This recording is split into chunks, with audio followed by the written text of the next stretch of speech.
gelmiyoruz. Şimdi spa açılacağız biraz. Pazar sabahı 5'te uyandık.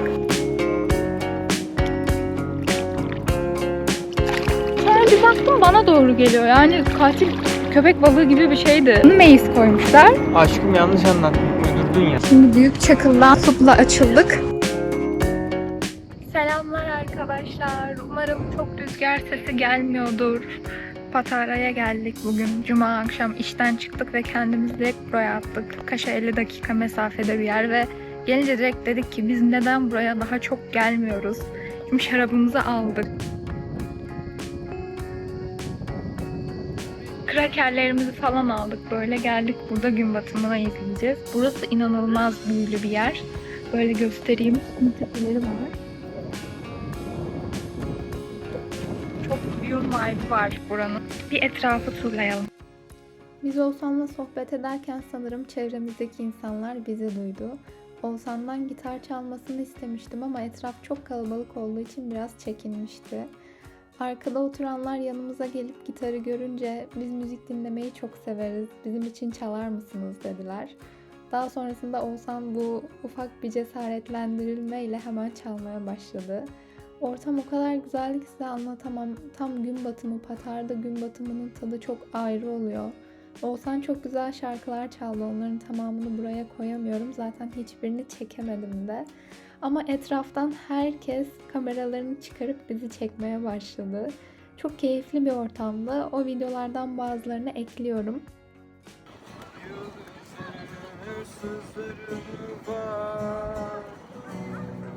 Tutamam.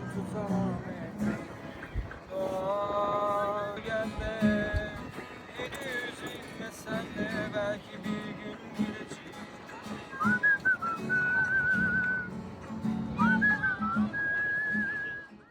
Gün batımında çok kalabalık olmuştu ama sonra herkes gitti ve bütün Patara sadece bize kaldı. Arkadaşlar günaydın. Bugün pazar. Sabah 5'te uyandık. Pazar sabahı 5'te uyandık. Uyanınca ben bir tık pişman olmadım değil. Biraz zorladı erken kalkmak ama şimdi şu güzelliği göstereceğim size.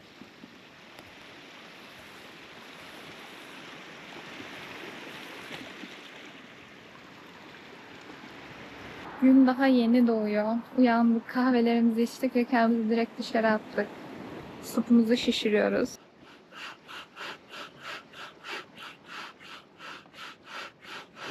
Şimdi supla açılacağız biraz. Kaş Yarımada tur yapmak istiyorduk aslında. Yarımada'nın etrafını bu şekilde ince bağdan girip bir tarafından girip diğer tarafından çıkalım diye düşünüyorduk. Ama bilmiyorum, çok uzun sürer. Daha önce hiç böyle bir şey yapmadık. Bakacağız diye. Sanırım bu seferlik daha kısa bir rota izleyeceğiz. Belki daha sonra haftaya falan yaparız. Ama şu güzelliğe bakar mısınız? Gün daha yeni doğdu. Saat şu an 6 falan. İnceboğaz şurası. Bu arada eğer sup almak istiyorsanız birkaç bir şey söyleyebilirim. Yapması biraz zahmetli. Yani şişiriyorsunuz, şişmiyor. Gerçekten zahmetli birazcık. Her seferinde böyle şişirmek, sonra boşaltmak, taşımak ağır da oluyor. Böyle sırt çantası gibi bir çantası var, aslında taşıyabiliyorsunuz. Eğer şu an genç bir insan değilseniz kesinlikle çok keyifli. Deniz kenarında yaşıyorsanız kesinlikle alınabilir. Ama şu an çok popüler. Popüler diye sadece heves edip almayın. Yapması gerçekten zahmetli. Ama kolay bu arada. Yani 3-5 seferde çözersiniz hemen. Çok da keyifli. Zahmetine de değiyor. Ama sonrasında işte tuzlu sudan arındırıp kurutup kaldırmak falan bir tık görebiliyor.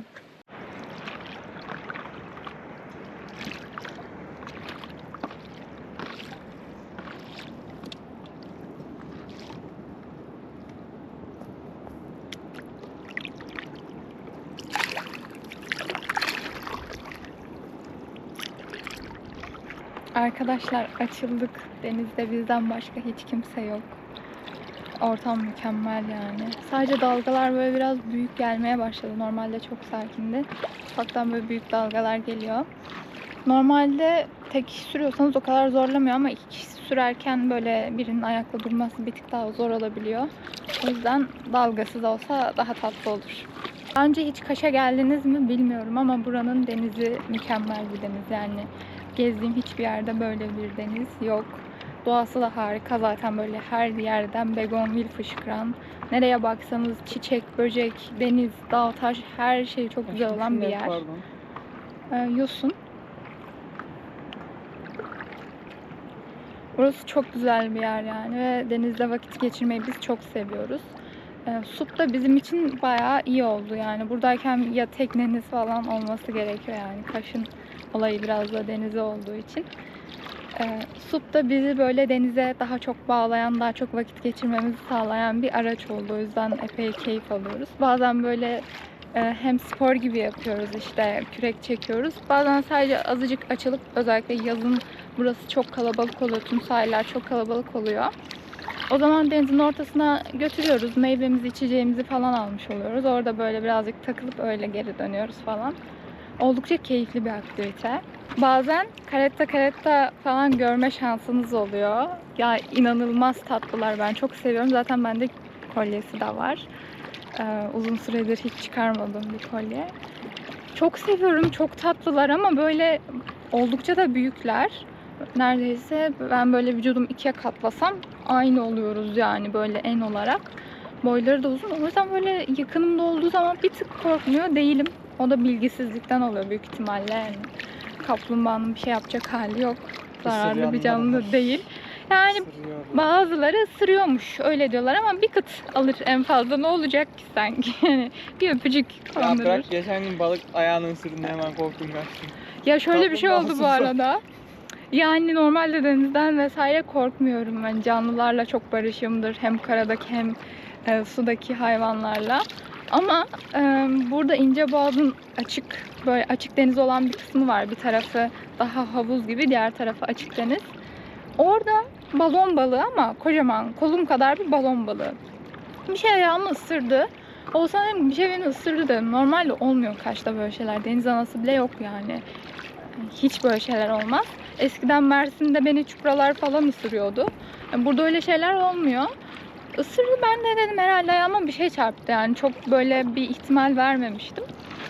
Sonra bir şey tekrar ısırdı. Ben bu sefer çığlık attım yani. Çünkü hissettim bayağı. Sonra çıktım kıyıya, hemen kıyıda duruyordum zaten. Sonra bir baktım bana doğru geliyor. Yani katil köpek balığı gibi bir şeydi. Böyle kocaman ve bana doğru geliyor. Kıyıya çıktım, artık su bitti yani. Takip etmeye devam ediyor. Çok ilginçti. O bir tık böyle bir gerdi beni. Oğuzhan da ondan bahsediyor şimdi, ben kaplumbağadan korkmuyorum dedim diye hemen onu örnek verdi. Kaplumbağadan korkmuyorum ama özellikle Meis'te falan böyle adanın kıyısında bir sürü restoran var. Oralarda oturan insanlar sürekli denize bir şeyler atıyor. İşte yedikleri kalamardan vesaire bir şeyler atıyor.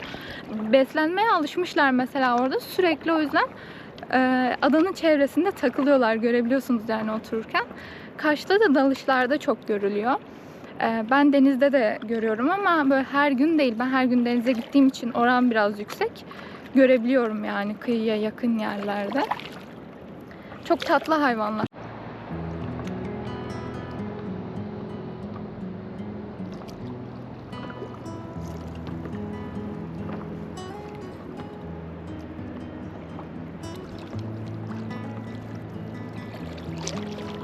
Şimdi güneş doğdu. O kadar güzel ki dağların arasından çıkıyor.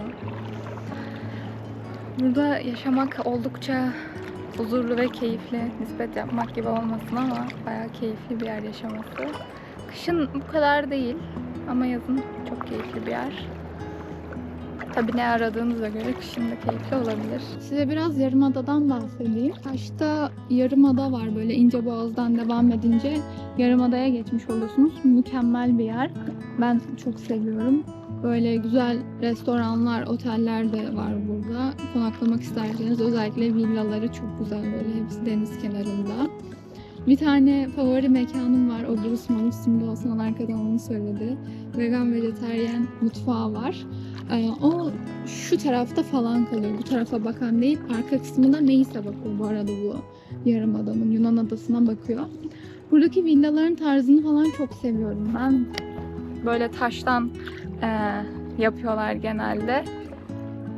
Mesela orada yaşaması oldukça keyifli olabilir. Sadece altyapı sorunu falan var. Kaş oldukça küçük bir yer. Altyapısı da aslında bu kadar çok insana uygun değil. Bazen kötü kokular olabiliyor. Elektrik kesintisi, su kesintisi, böyle şeyler oluyor küçük bir yer olduğu için. Fazla yüklenildiğinde kaldıramıyor.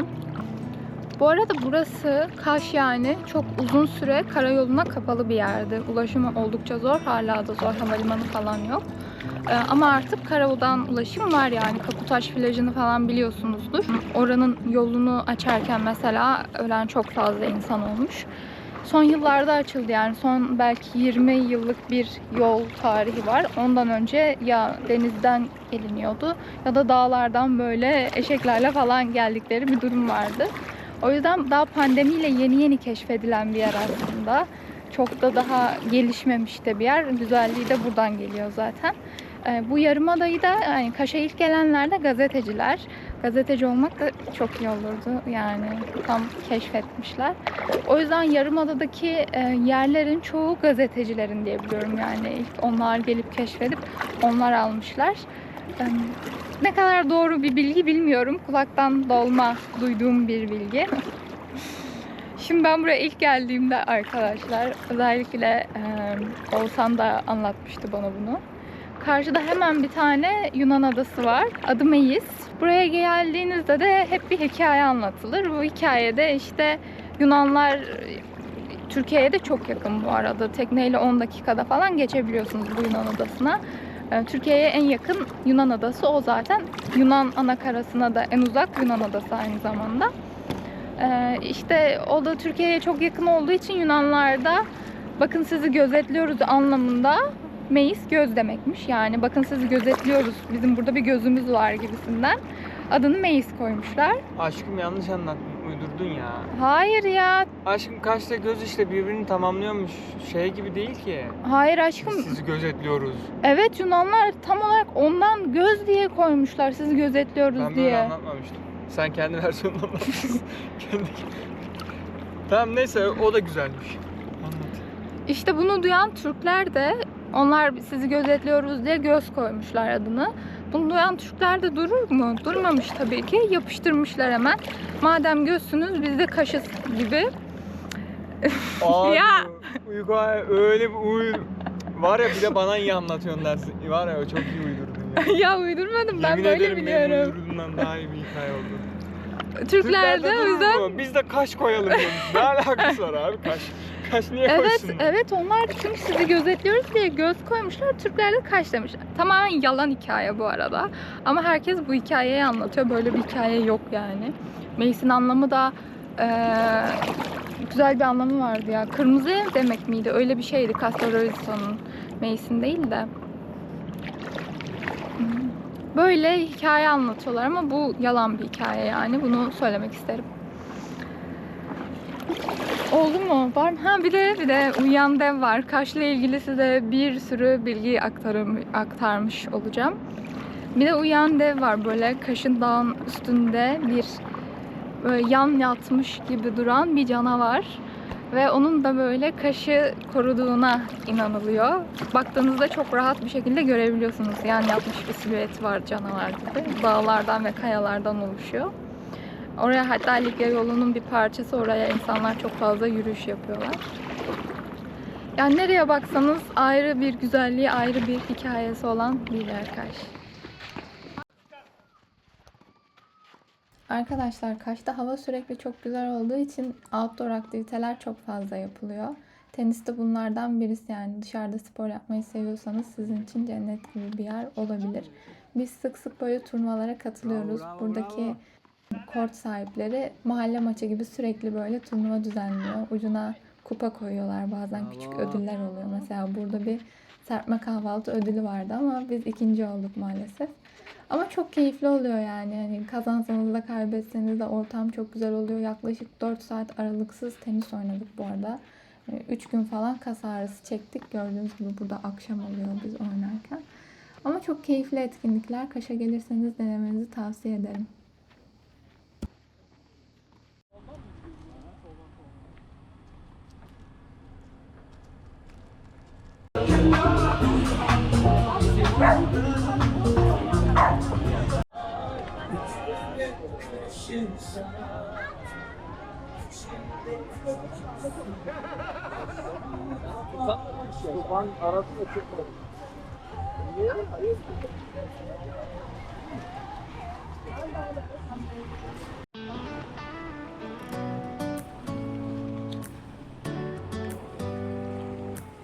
Arkadaşlar şimdi Büyük Çakıl'dan SUP'la açıldık. Liman ağzına gitmeyi hedefliyoruz. 2 tane SUP'la açıldık. 4 kişiyiz toplam. Biraz dalgalıydı Büyük Çakıl'ın çıkışı ama yine de sıkıntı olmadan geldik. Burası inanılmaz güzel. Ben uzun süredir Kaş'ta yaşıyorum ama şurayı falan ilk defa görüyorum. Göstereyim hemen. Şu evin güzelliğine bir bakar mısınız? İnanılmaz güzel. Şurada da kendine ait denize girecek yeri var.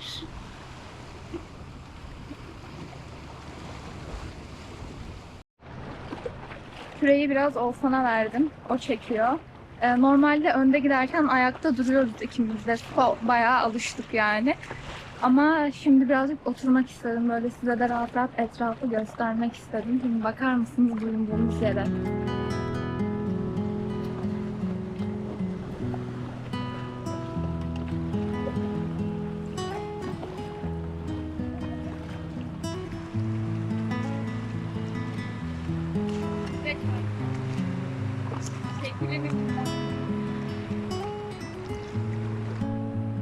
Eğer Kaş'a gelmek isterseniz diye biraz size konaklama fiyatlarından da bahsetmek istiyorum. Çok bütçe dostu bir yer değil Kaş. En uygun gelebileceğiniz çadırla gelirsiniz, kamp yaparsınız. Onun için kampingler bile bence çok da uygun değil.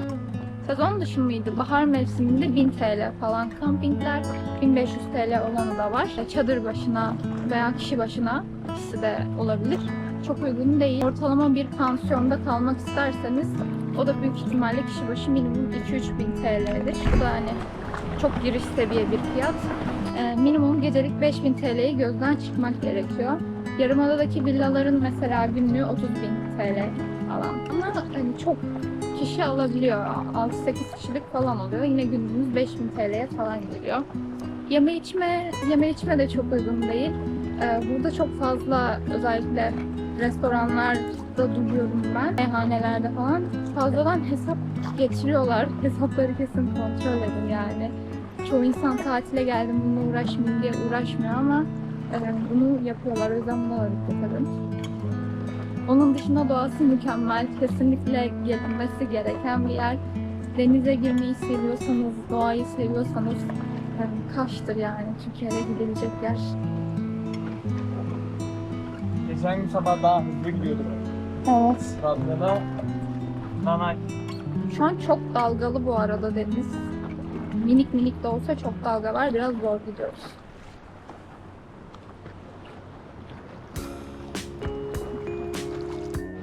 Denizin ortasında bir balon gördük şimdi. Bu balonu alacağız. Doğaya da bir katkımız olsun. Gel bakalım buraya. Ops.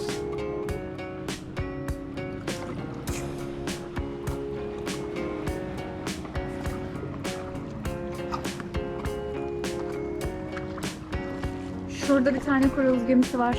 Çok güzel kocaman bir kaydırağı görünüyor. Oradan şu an kaymak isterdik.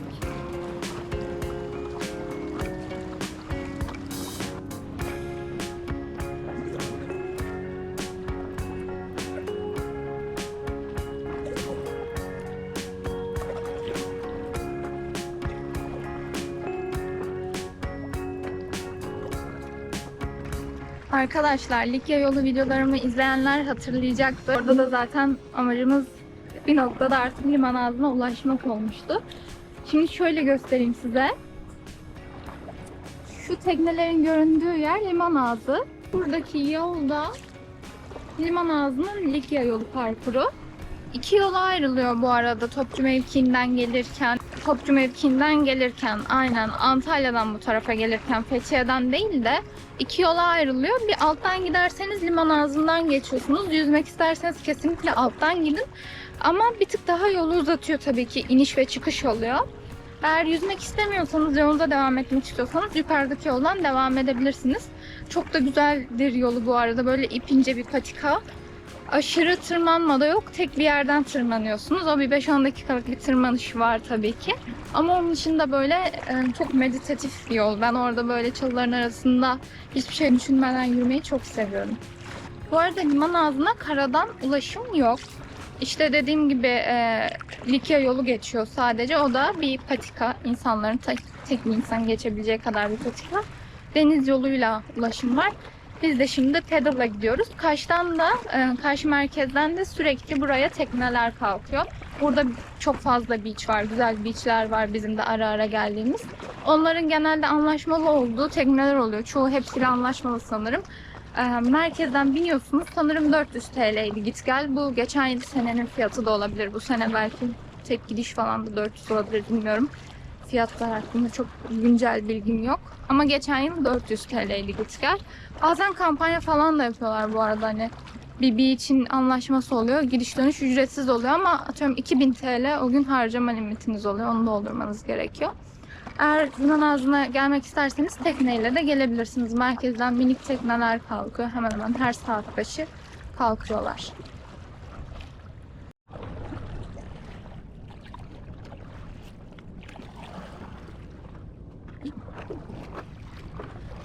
Arkadaşlar kaplumbağa gördüm sandım karetta ama değilmiş. Aksine ağ atmışlar. Onu görmüşüz yani. Burada çok fazla karetta oluyor bu arada. Ara ara denk geliyor, görüyorum ben. Hatta şurası Likya yolu. Yürürken şu tepede durulacak bir yer var.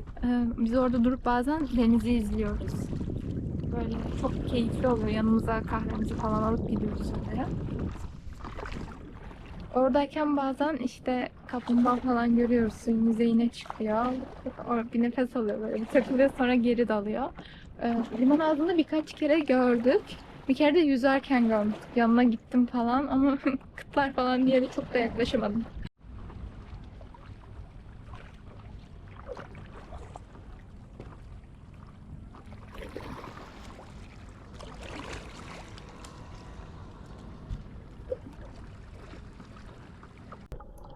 Arkadaşlar o kadar kürek çekip geldik liman ağzına. Tabii ki burada birazcık durakladık ve vakit geçirdik. Su aslında çok daha berrak. Kamera çok net çekememiş ama suyun altında vakit geçirmek çok keyifliydi. Ara ara görüntülerden de göreceksiniz. Yan taraftaki kayalarda oyma mezarlar var. Hemen yan taraf zaten Likya yolunun da bir parçası. Burada mola verdik, bolca dinlendik, kahkahalar attık, eğlendik. Tam bir su kuşuyduk yani. Sürekli daldık çıktık. Çok keyifli bir gündü.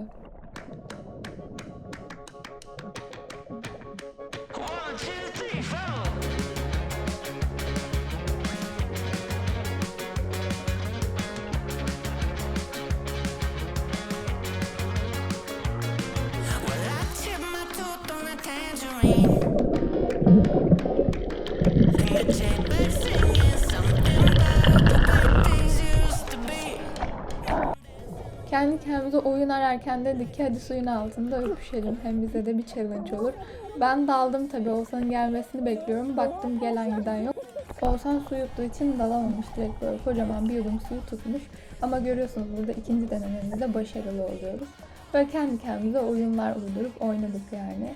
Sonra ben burada bir süre gün batımının güzelliğine hayran hayran bakıyorum.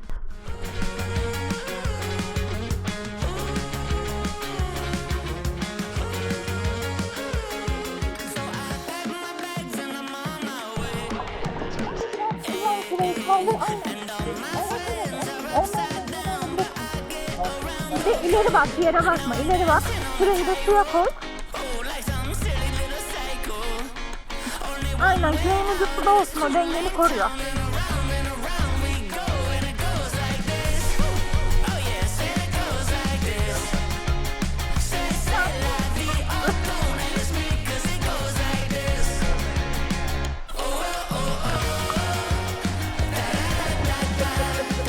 Ya kaçırdım ya. Of ya.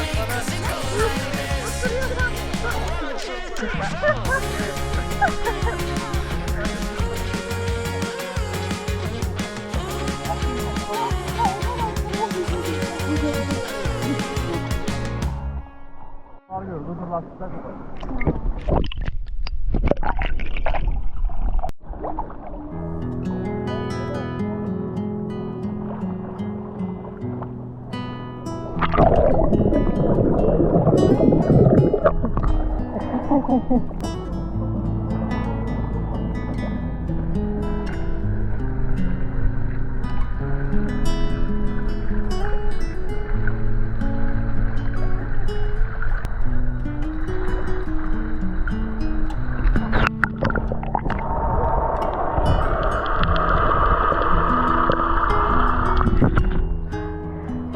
çok indim. Evet, ben görmedim. Hava karardığı için dönmemiz gerekti. Güneş battı hatta şu an. Böyle biraz alelacele dönüyoruz. İnanılmaz keyifliydi yani. Giderken birazcık dalgalıydı falan ama inanılmaz keyifliydi yani. Giderken dalgalar birazcık yordu ama şu an dönüşte tam gün batımında paddleboard'daydık. Yan tarafta şurası dalgalar buraya çarptıkça hem çok güzel bir görüntü oluyor hem çok güzel bir ses oluyor. Yani mest oluyoruz. Bayağı orada durduk, liman ağzında yüzdük falan. O da çok keyifli. Orada suyun altını izlemek falan keyifli oluyor. Biraz takıldık. Sonra tekrar dönüş yoluna geçtik.